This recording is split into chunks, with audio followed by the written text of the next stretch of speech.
നമസ്കാരം. ഇന്ന് രാവിലെ മുതലാണ് ഭുവൻ കുമാർ ബോറ എന്ന് പറയുന്ന കോൺഗ്രസ് നേതാവ്, അസമിലെ കോൺഗ്രസ് നേതാവ് കോൺഗ്രസ് വിടുകയാണ് എന്ന സൂചന പരന്നത്.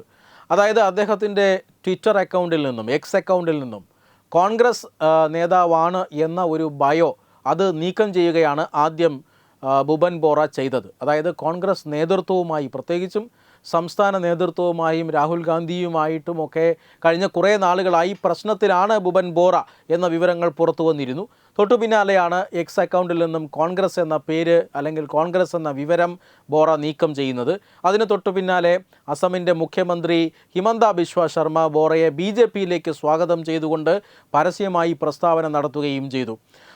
പെട്ടെന്ന് തന്നെ ഈ ബോറ ഒരു കാരണവശാലും പോകരുത്, കോൺഗ്രസ് വിട്ട് പോകരുത് എന്ന് കോൺഗ്രസിൻ്റെ ഹൈക്കമാൻഡും കോൺഗ്രസിൻ്റെ അസം നേതൃത്വവും തീരുമാനിക്കുന്നു. അതിൻ്റെ ഭാഗമായി ഗൗരവ് ഗൊഗോയ് അടക്കമുള്ള ഉന്നത നേതാക്കൾ ബോറയുടെ വീട്ടിലെത്തി മണിക്കൂറുകളോളം ചർച്ച നടത്തുന്നു. ആ ചർച്ചയ്ക്കിടയിൽ 15 മിനിറ്റോളം ടെലഫോണിൽ രാഹുൽ ഗാന്ധി ബോറയുമായി സംസാരിക്കുന്നു. ഏറ്റവും ഒടുവിൽ ഇതാ ബോറ തീരുമാനം മാറ്റിയിരിക്കുന്നു. അതായത് നേരത്തെ തന്നെ രാജിക്കത്ത് ബോറ കോൺഗ്രസ് ഹൈക്കമാൻഡിന് നൽകിയിരുന്നു. ആ രാജി കത്ത് ഹൈക്കമാൻഡ് സ്വീകരിച്ചിരുന്നില്ല. ഇപ്പോൾ ബോറ ആ രാജി പിൻവലിക്കാൻ പോകുന്നു എന്ന സൂചനയാണ് ഹൈക്കമാൻഡും ഗൗരവ് ഗൊഗോയും അടക്കമുള്ളവർ നൽകുന്നത്. പക്ഷേ താൻ ഇത് വീട്ടുകാരോട് ഇതിനെക്കുറിച്ച് അഭിപ്രായം ചോദിക്കാൻ സമയം ചോദിക്കുക മാത്രമാണ് ചെയ്തത്. റെസിഗ്നേഷൻ, അതായത് രാജിക്കത്ത് പിൻവലിച്ചിട്ടില്ല എന്ന് ബോറ പറയുന്നുണ്ട്. പക്ഷേ കോൺഗ്രസ് ഏറെക്കുറെ ഭീഷണി ഒഴിവായി എന്ന രീതിയിലാണ് ഇപ്പോൾ പ്രചരിച്ചിരിക്കുന്നത്. കാരണം നമുക്കറിയാം, നിയമസഭാ തെരഞ്ഞെടുപ്പ് നടക്കാൻ പോകുന്ന ഒരു സംസ്ഥാനമാണ്. ആ സംസ്ഥാനത്താണ് പ്രമുഖ നേതാവ് കോൺഗ്രസ് വിട്ട് BJPയിലേക്ക് പോകുന്നത്. അതും പ്രിയങ്ക ഗാന്ധി തെരഞ്ഞെടുപ്പ് പ്രചരണത്തിനായി അല്ലെങ്കിൽ തെരഞ്ഞെടുപ്പ് പ്രചരണം അവലോകനം ചെയ്യാനായി സംസ്ഥാനത്തെത്തുന്നതിന് 2 ദിവസം മുമ്പ് എന്നത് വലിയ ഒരു തിരിച്ചടിയാകും കോൺഗ്രസ്സിന്. കാരണം ഈ ഭുവൻ ബോറ എന്ന് പറഞ്ഞാൽ കോൺഗ്രസിൻ്റെ അനിഷേധ്യനായ നേതാവാണ്.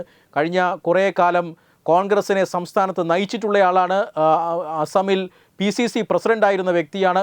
ഈ വ്യക്തിയെയാണ് കഴിഞ്ഞ കുറേ നാളുകളായി കോൺഗ്രസ് നേതൃത്വം അവഗണിക്കുന്നുവെന്ന ഒരു പരാതി അദ്ദേഹത്തിനുണ്ടാകുന്നു. അതിനുശേഷം അദ്ദേഹം രാജിവെക്കുന്നു. അദ്ദേഹം രാജിവെക്കാനുള്ള പെട്ടെന്നുണ്ടായ കാരണമായി പറയുന്നത് മുഖ്യമന്ത്രി ഹിമന്ത ബിശ്വ ശർമ്മയുടെ വെളിപ്പെടുത്തലാണ്.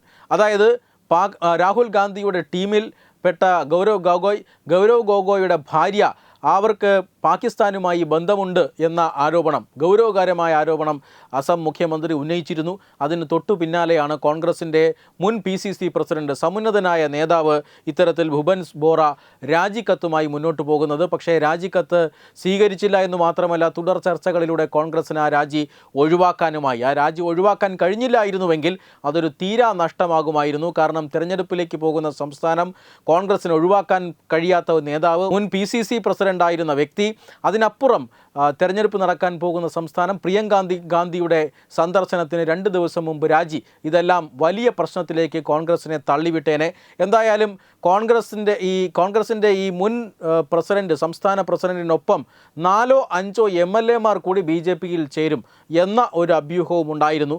ആ സാഹചര്യത്തിലാണ് ഇപ്പോൾ വെല്ലവിധേനയും കോൺഗ്രസ് ഇപ്പോൾ അദ്ദേഹത്തിൻ്റെ രാജി തൽക്കാലത്തേക്ക് മാറ്റിവെച്ചിരിക്കുന്നത്. അദ്ദേഹം ഹൈക്കമാൻഡിന് മുന്നിൽ ചില കാര്യങ്ങൾ അറിയിച്ചു എന്നാണ് ലഭിക്കുന്ന സൂചന.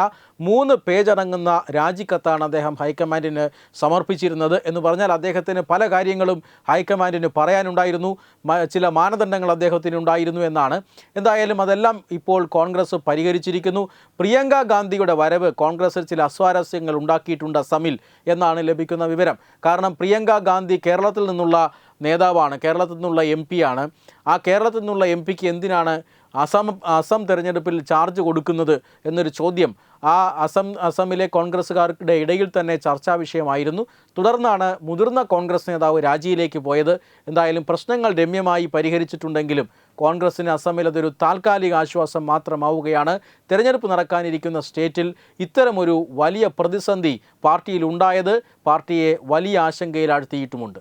വെബ് ഡെസ്ക് തത്തുമൈ news. Brought you by Kerala AIDS control society. HIV/AIDS സംബന്ധമായ സംശയങ്ങൾക്ക് 1097 എന്ന 24 മണിക്കൂറും പ്രവർത്തിക്കുന്ന ടോൾ ഫ്രീ നമ്പറിലേക്ക് വിളിക്കുക.